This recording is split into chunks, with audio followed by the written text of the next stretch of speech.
No final do século XIX, uma nova classe imigrante surge no Brasil para substituir o trabalho escravo. Ávidos empreendedores buscam maneiras de suprir o novo mercado.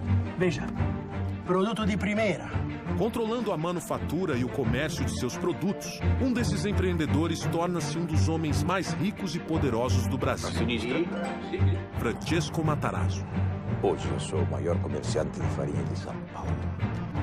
Com um moinho, eu vou ser o único fabricante. A construção de seu imponente moinho é um marco nacional e contribui decisivamente para o desenvolvimento do Brasil.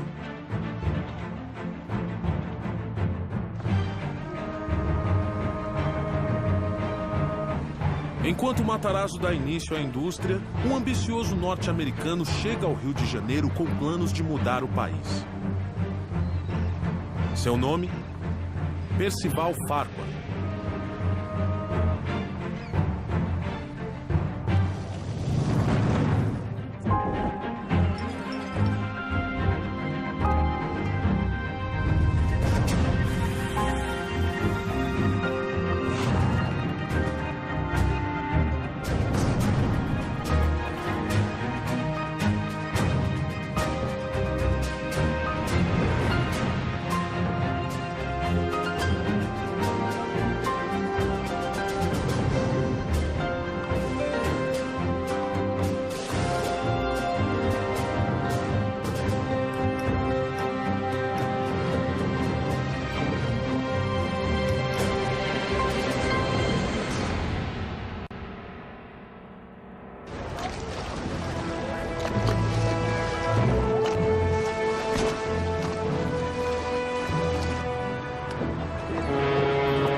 Farquhar, o senhor está atrasado. Bem-vindo ao Brasil. Como é que foi a viagem? Como todas as viagens, senhor Marquês.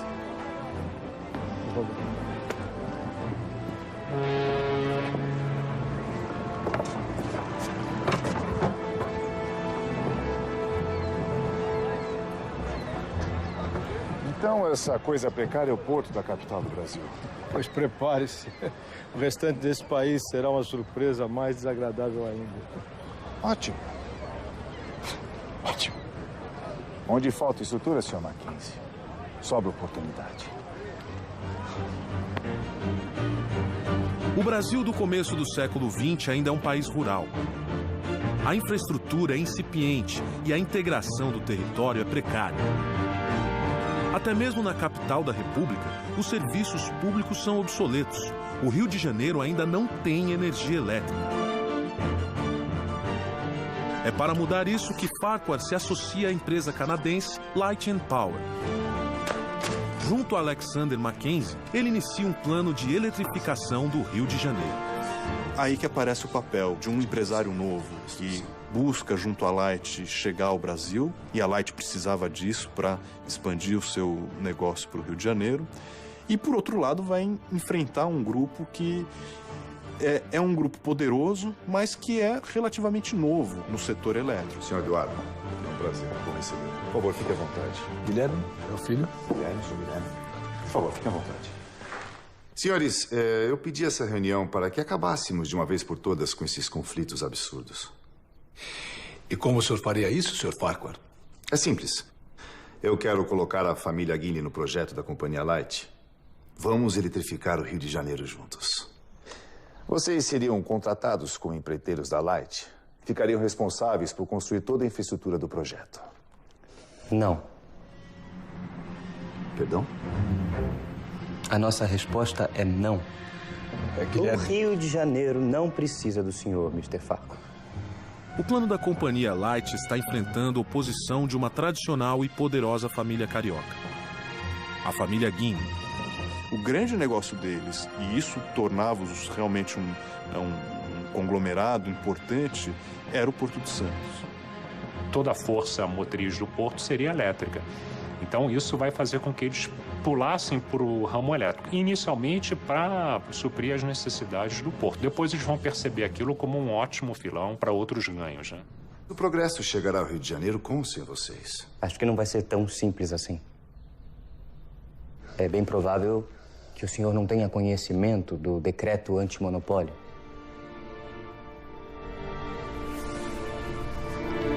As concessões de eletricidade que o senhor pretende comprar vão contra o decreto. A sua companhia será impedida de funcionar e nada sairá do papel. Entendo. Bom, senhores, obrigado pela visita. Do Brasil, cuidamos nós.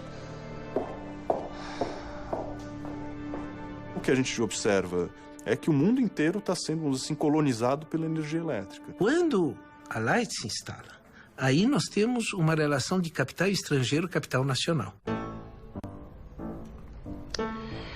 Menino Guilherme tem razão, Percival. O decreto antimonopólio vai ser um problema. Não se preocupe, Mackenzie. Eu já sei o que fazer. Vamos comprar todas as concessões de energia da cidade. Vai ser inútil. No decreto, essas concessões não valeriam nada.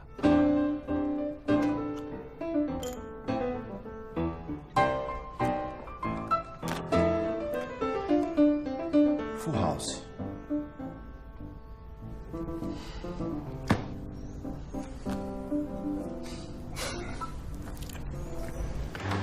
Não faz sentido algum. Farquhar está jogando dinheiro fora. Eu sei, mas o governo brasileiro precisa ficar alerta. O senhor ministro há de convir que é preciso impor limites a esses estrangeiros. Guilherme Guiney suspeita que Farquhar está tramando alguma coisa. Ele articula com seus contatos políticos para garantir que os passos da Light and Power no Brasil sejam acompanhados de perto. Isso revela já o seu poder junto às autoridades. Obviamente, eles viveram a transição do Império para a Primeira República. Parecia que eles podiam sofrer as consequências disso, mas tudo se demonstrou que poderiam continuar trabalhando como trabalhavam com o Império, começaram a trabalhar com a Primeira República. Temos ser portador de más notícias, Sr. Farquhar. A companhia Light infringiu o decreto antimonopólio do governo brasileiro. Portanto, a partir de agora, a sua companhia está impedida de prestar serviços de fornecimento de energia elétrica para o Rio de Janeiro. É uma pena. Pensar que uma cidade tão importante como o Rio de Janeiro ficará sem energia elétrica me deixa entristecido. Afinal, eu detenho todas as concessões e não posso usá-las. Teremos que deixar o Rio de Janeiro no escuro por muitos e muitos anos, Sr. Miller. E é provável que todas as outras cidades no Brasil estejam eletrificadas. Enquanto o Rio, a capital da República, permanecerá nas trevas. Poderá até ser conhecida como a capital das trevas. Seria hilário, não seria, Sr. Ministro? Mas, sinceramente, eu espero que esse imenso atraso no progresso do país não recaia sobre o senhor. Afinal, lei é lei. O senhor está apenas as cumprido e ninguém poderá culpá-lo por isso. As leis estão sempre visando o melhor para o país. Não é verdade?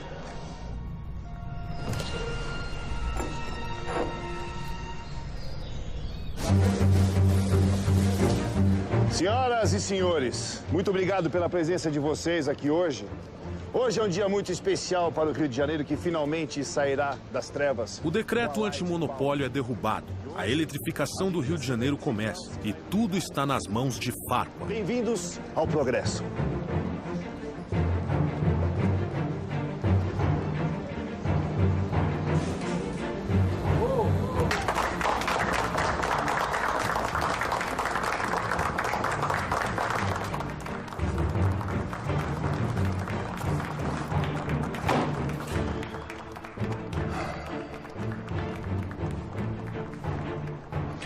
Homens como Farquhar podem tudo, inclusive destruir a nossa família.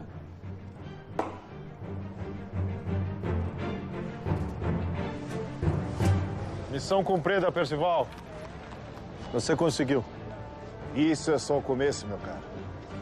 Tem outros planos para o Rio de Janeiro? Eu tenho planos para todo o Brasil.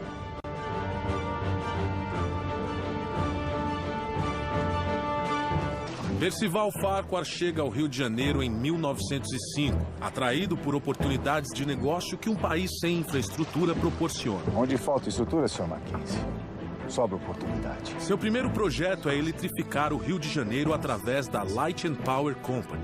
Mas seus planos esbarram no nacionalismo de um ambicioso jovem brasileiro, Guilherme Guim. Do Brasil cuidamos nós. Com o poder de seu dinheiro, Farquhar consegue contornar as leis antitruste locais e dá início à eletrificação do Rio de Janeiro. E esse é apenas o primeiro passo do grande plano que o americano tem para o Brasil.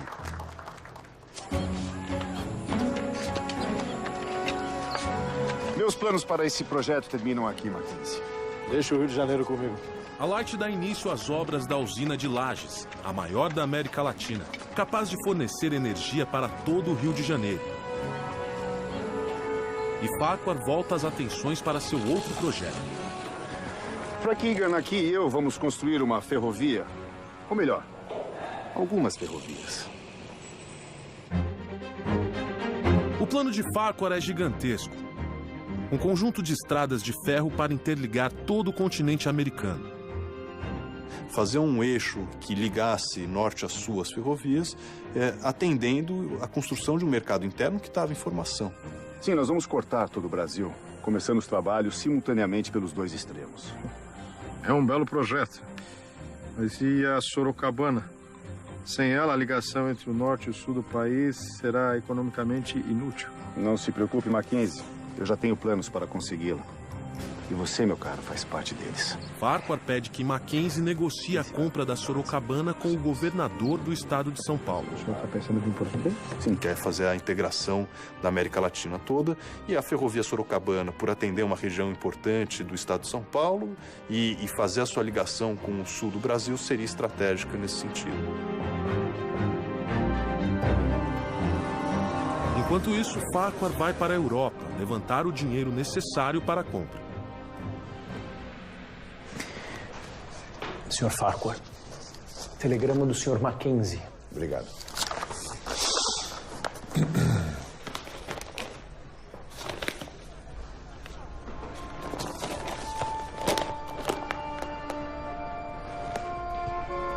Algum problema, senhor? Os ingleses fizeram uma oferta, vão comprar Sorocabana. Mas sem essa ferrovia, o seu projeto fica inviável. Frank, me dê o Jornal da Manhã.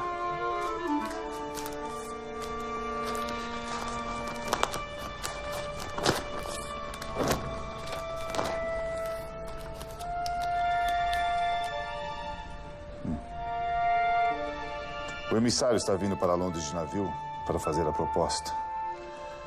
Estará chegando em 2 semanas.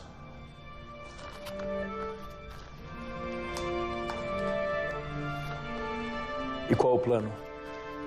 Mande um telegrama imediatamente para o Mackenzie no Brasil e descubra quanto os ingleses estão pagando.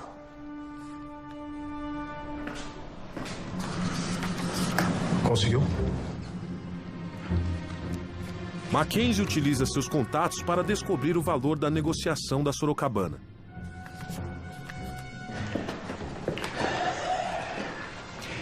Os ingleses estão oferecendo 2 milhões de libras, Sr. Farquhar. Vamos cobrir a oferta. Mas é muito dinheiro. E o senhor tem apenas 2 semanas para consegui-lo. É impossível. Não é possível, não para mim, Frank. Se eu não conseguir a Sorocabana, eu não tenho nada.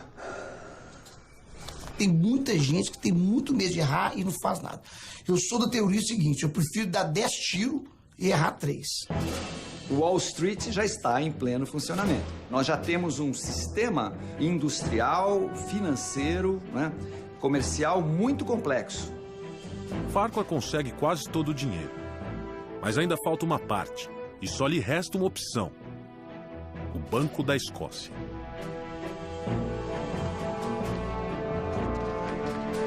Só um segundo, Sr. Farquhar. Negócios importantes não podem esperar. O presidente do Banco da Escócia é o britânico Lord Balfour. Mas, para azar de Farquhar, Balfour também é presidente da São Paulo Railway. a empresa inglesa que está prestes a comprar a Sorocabana. Muito bem.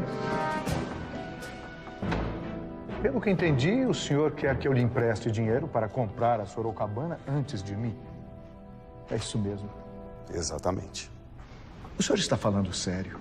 Com certeza, Lord Balfour. Eu jamais brincaria com um homem tão respeitável como o senhor.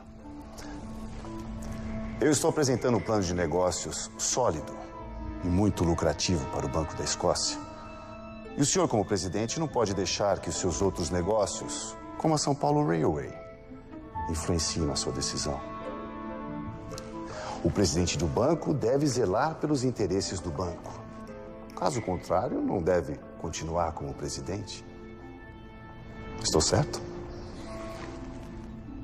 Tem que saber ter coragem, tem que ter ousadia, tem que saber correr risco, porque a gente que é empresário corre muito risco e poucas pessoas têm estômago para correr esse risco.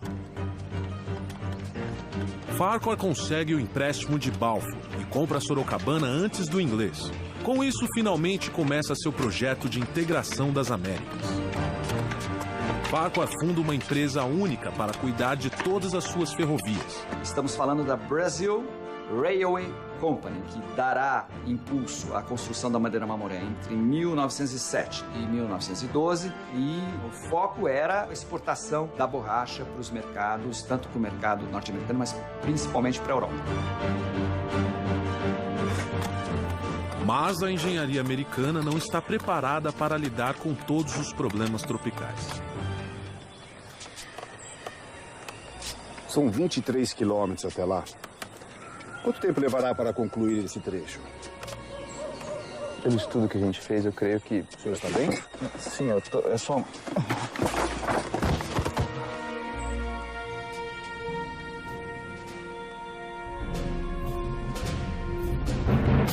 Belo projeto. Percival Farquhar dá início à grande obra de sua vida. Uma malha ferroviária integrando as Américas. Nós vamos cortar todo o Brasil, começando os trabalhos simultaneamente pelos dois extremos. Mas a impossibilidade de conseguir a concessão da ferrovia Sorocabana quase coloca tudo a perder. Com sua habilidade de levantar capitais, Farquhar consegue comprar a Sorocabana e inicia as obras da sua grande ferrovia. Mas depois de superar os obstáculos políticos e financeiros, ele se depara com um inesperado desafio tropical.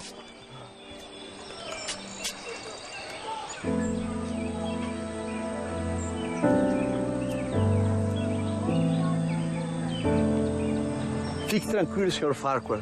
Em 30 dias a epidemia estará controlada. Sr. Lovelace, em um mês eu já terei cancelado a minha obra. Uma epidemia de febre amarela atinge as obras da ferrovia Madeira Mamoré. Nós estamos falando de uma floresta, né, tropical, úmida, de condições difíceis do ponto de vista da permanência. Centenas de trabalhadores são contaminados, provocando grandes atrasos. O que acha? Sr. Farquhar, estamos enfrentando problemas. Problemas com a malária. Malária aqui também? Não aqui, senhor. No Rio de Janeiro. Sim, Frank. Mas o que eu tenho a ver com isso?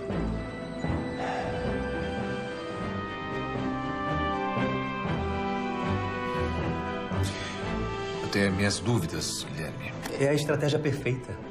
Com isso, nós vamos parar a obra da usina de Lajes.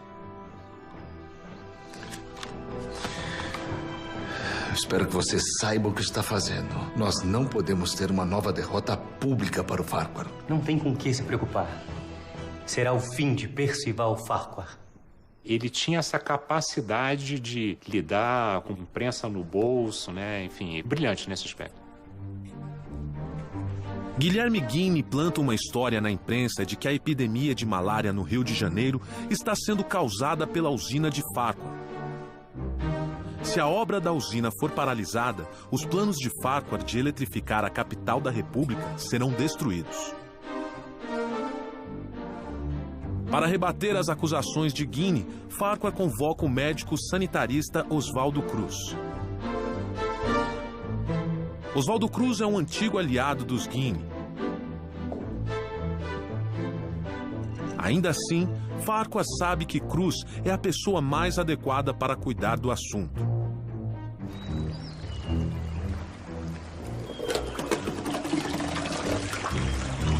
As obras são paralisadas até que o veredito seja dado pelo sanitarista. Oswaldo Cruz pede alguns dias para fazer uma análise completa do local. O parecer de Oswaldo Cruz vai decidir o destino da usina e dos negócios de Farquhar no Brasil.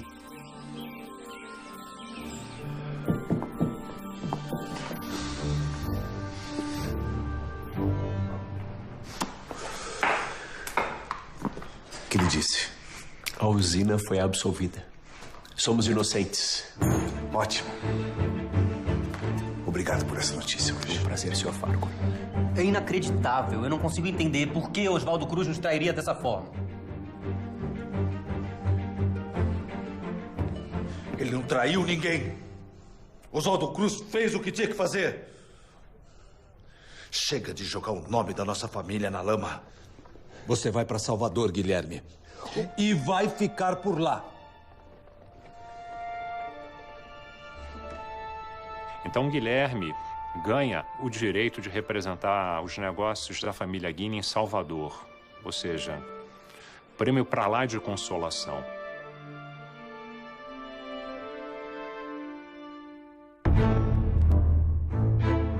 Com o veredito favorável de Oswaldo Cruz, as obras são retomadas em ritmo acelerado. Meses depois, fica pronta a usina de Lages, que vai fornecer energia para toda a cidade do Rio de Janeiro.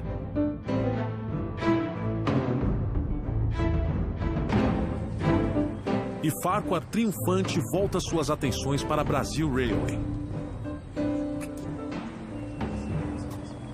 Impressionado com a integridade de Oswaldo Cruz, Farquhar chama o médico brasileiro para cuidar da febre amarela no trecho Madeira-Mamoré, passando por cima de seu conterrâneo, Carl Lovelace.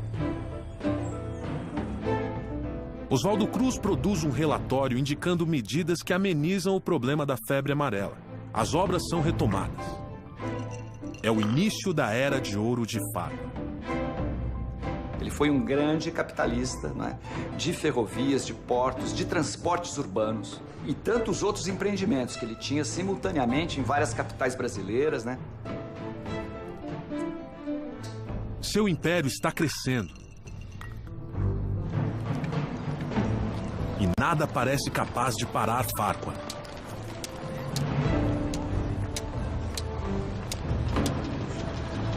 Até que um golpe do destino muda tudo.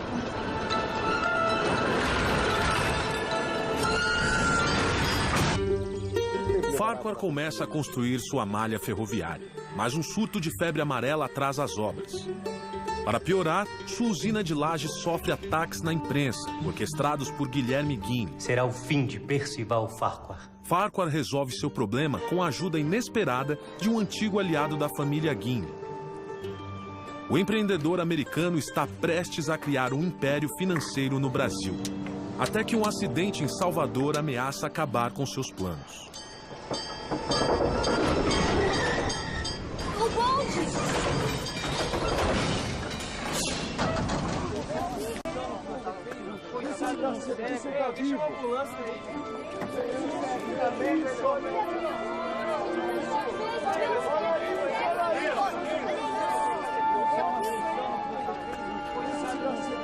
Um cego morre atravessando a rua em Salvador e o bonde que o atropelou é operado pela Bahia Tramway, uma empresa de Percival Farquhar.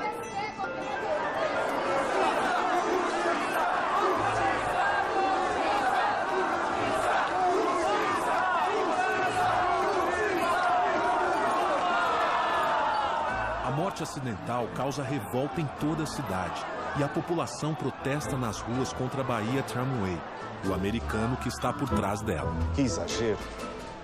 Foi um simples acidente isso. Trágico, sim, claro, mas nada além disso. Farquhar se reúne com o ministro das Relações Exteriores, o Barão do Rio Branco, em busca de uma solução para o caso. O governo precisa enviar as tropas imediatamente. As coisas estão saindo do controle. E eu exijo que meu patrimônio seja protegido. Eu sinto informar que o governo não vai interferir na questão, Sr. Farquhar. Então quem vai?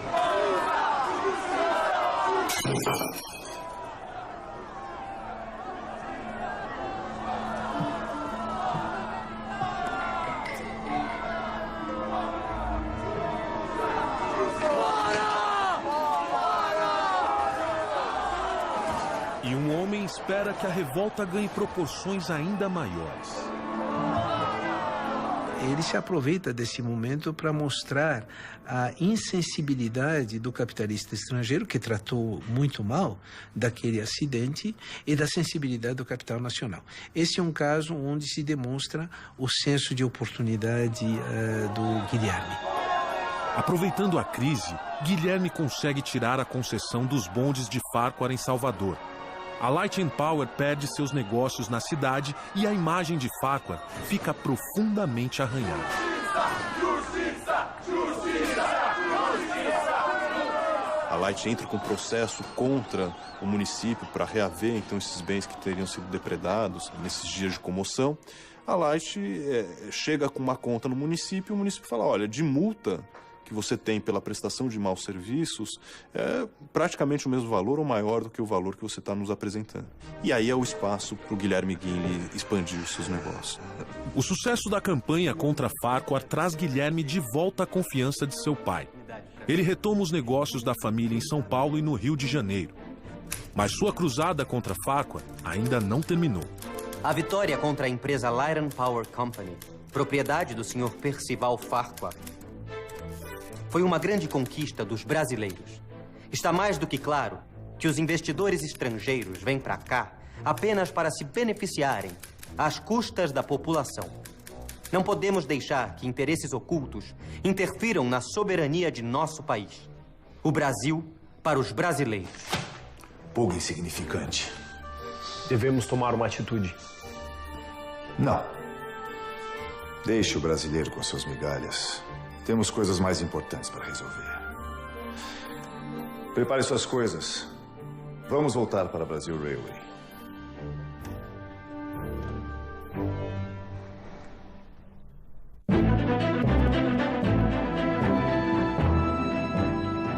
Senhoras e senhores, eu queria agradecer a presença de vocês aqui hoje. Farquhar consegue inaugurar o trecho Madeira-Mamoré em 1912. O foco era a borracha, quer dizer, o látex. Essa extração, então, depois é concentrada, é levada para algumas vilas, para algumas cidades, né? E transportada, através da ferrovia, até navios de grande calado. A navegação se fazia, então, através do Rio Madeira, depois do Rio Amazonas, até Belém do Pará. Então, o Farquhar estava, vamos dizer, envolvido em vários e vários investimentos, né? Porque nós, os brasileiros, serão o futuro.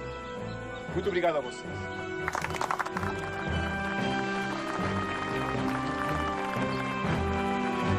O sonho de uma malha ferroviária pan-americana finalmente está se tornando realidade. A Brasil Railway já detém 5.000 quilômetros de ferrovias na América Latina e planos para mais 4.000 quilômetros estão em andamento.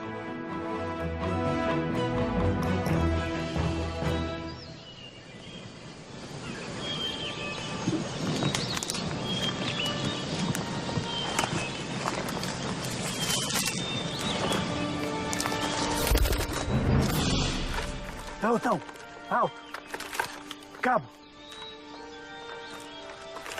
Quanto falta até aí, Dani? 5 quilômetros, senhor. Ótimo. Aqueles rebeldes não vão nem ver o que os atingiu.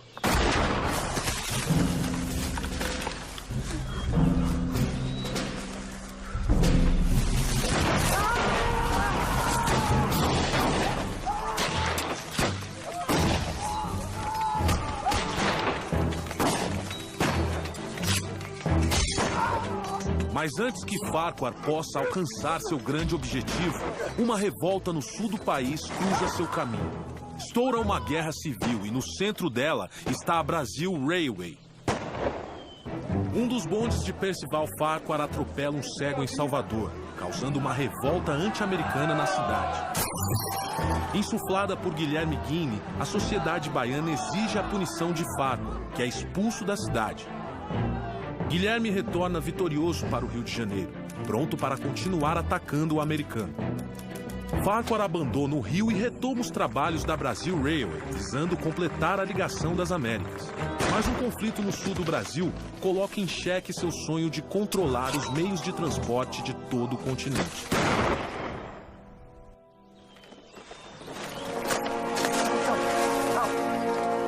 Cabo, quanto falta até aí, Dani?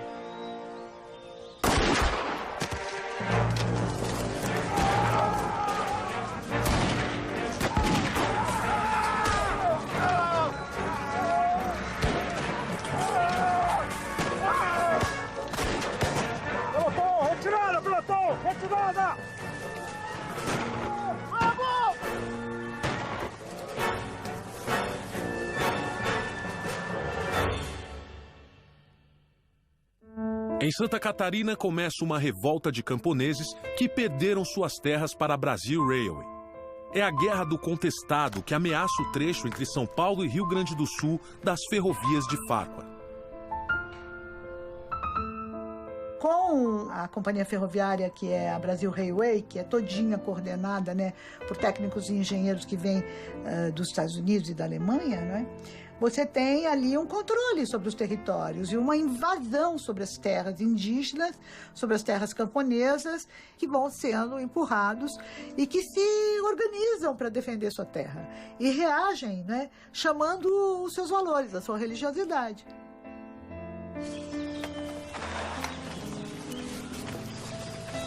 Sem ter noção do real tamanho do movimento, as tentativas iniciais do governo para conter os rebeldes são violentamente derrotadas. Fica claro que essa será uma guerra difícil e sangrenta.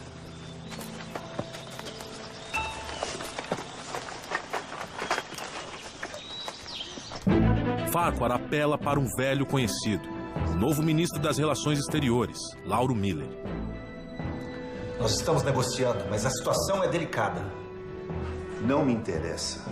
Dê um jeito naqueles caboclos e proteja minha ferrovia. Ou farei o governo brasileiro pagar cada centímetro de ferrovia destruído. E com juros.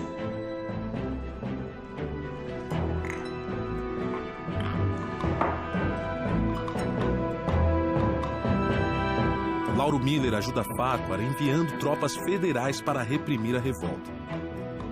Nós temos o exército brasileiro deslocado para bater mesmo fortemente nessa população que impedia a modernização. Mas nem mesmo as tropas mais experientes conseguem vencer os rebeldes.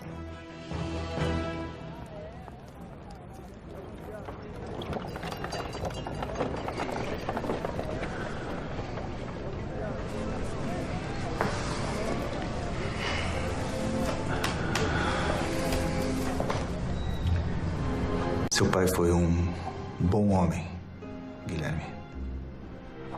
Eduardo Palacin Guinle morre em 1912, deixando a chefia da família para Guilherme. Eu só lamento que ele não esteja aqui para ver a queda de Percival Farquhar. A partir de amanhã, serão tornadas públicas as atrocidades que têm acontecido no sul do país. É inadmissível que o governo brasileiro envie tropas contra o seu próprio povo em favor de uma empresa estrangeira. O golpe será certeiro, senhor ministro. E eu espero que o senhor esteja do lado certo quando o golpe ocorrer.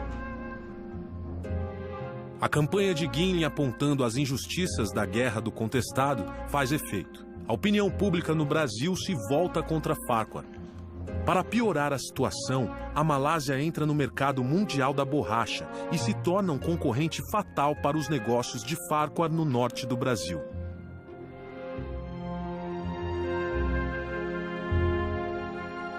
A partir desse momento, o Farquhar vai ter, acho que, talvez um primeiro grande baque, né, nos seus negócios. Esse país foi um erro. Todos os meus negócios estão ruindo. Nem todo, Sr. Farquhar. A Brazil Railway continua operando no azul. Você verificou os relatórios mais uma vez, Iga? Tem certeza dos números? Certeza absoluta.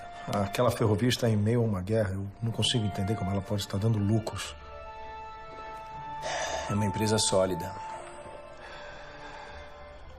E vai ser minha salvação. Percival, é melhor você pensar bem no seu próximo passo.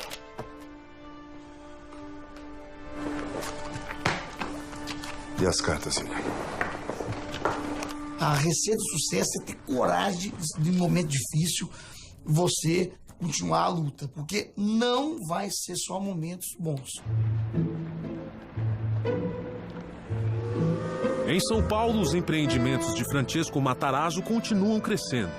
Ele funda a Indústrias Reunidas Fábricas Matarazzo, que engloba todos os seus negócios. Com a idade avançando, ele começa a pensar na aposentadoria e trata de preparar um sucessor. Eu tenho a honra de anunciar que meu filho Hermelino é agora o diretor-geral das Indústrias Reunidas Fábricas Matarazzo.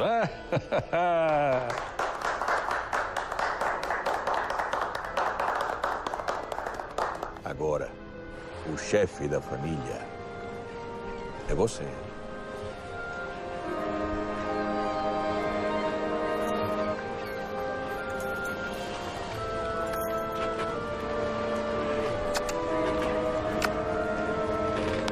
Francesco decide viajar para sua terra natal, a Itália, buscando descansar das demandas de seu império. E a partir daí ele teve que lidar com essa estrutura familiar empresarial à distância. Isso fez com que, ao mesmo tempo, ele continuava lidando com os negócios, mas ele teve que se afastar. Certamente isso afetou a estrutura patriarcal com forte presença da matriarca durante esse período. A Brasil Railway vai conquistar as Américas ainda esse ano. Viva Brasil Railway! Viva! Viva! Farquhar vende diversos investimentos para comprar ações da Brasil Railway. Senhor Egan. Obrigado.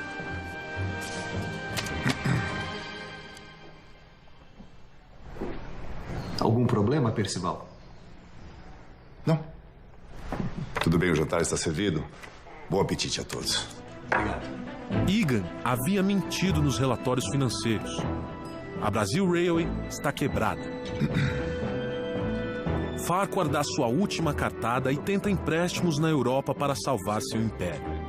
O Farquhar, ele tinha uma capacidade de convencimento dos investidores estrangeiros, então nos mercados em Paris, em Londres, em Nova York. O Brasil sempre teve um grande problema na área de investimento, né? Então você tem que ser criativo, inovador para poder conseguir financiamento. Com a promessa de um empréstimo, Farquhar retorna ao Brasil. Bom rever um velho amigo nesses novos tempos. Voltei para recomeçar, Alex. Então você não ficou sabendo? O quê? A guerra começou.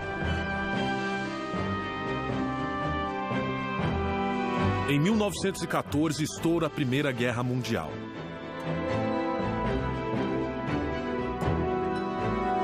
O conflito abala a economia mundial e o empréstimo de Farquhar é imediatamente cancelado.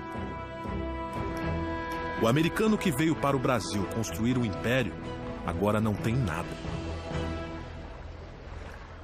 O Brasil realmente não é para amadores. Não adianta tentar na sorte, só que não vai acontecer. Tem que entender profundamente daquilo que você faz para tentar minimizar os erros e que os acertos sejam maiores que os erros.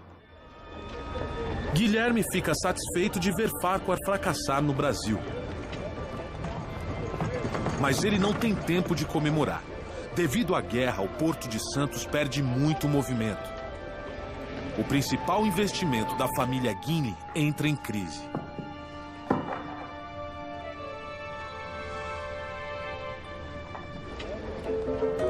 Enquanto a maioria sofre durante a Primeira Guerra Mundial, um imigrante italiano está determinado a lucrar com ela. Giuseppe Martinelli chegou ao Brasil pobre, mas cheio de ambição. Em alguns anos, fez fortuna no país, importando principalmente bebidas.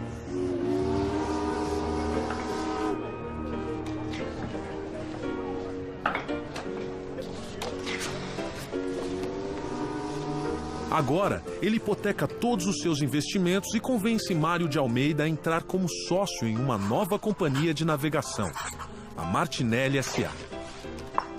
Dê entrada imediatamente. Tem certeza que é uma boa ideia, Martinelli? Temo que aproveitar a guerra, Almeida. Não fugir dela.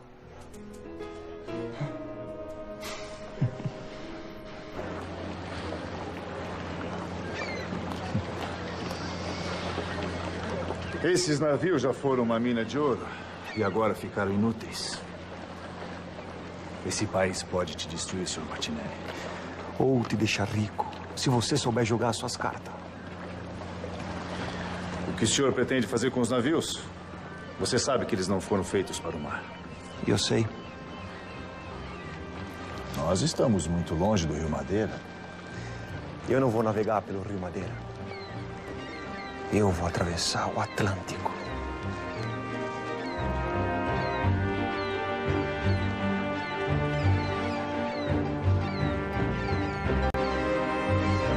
Martinelli reforma os navios fluviais, preparando-os para atravessar o Atlântico em meio à guerra. O risco é imenso, mas Martinelli é homem de altas apostas. Ele não permitirá que uma guerra mundial fique em seu caminho.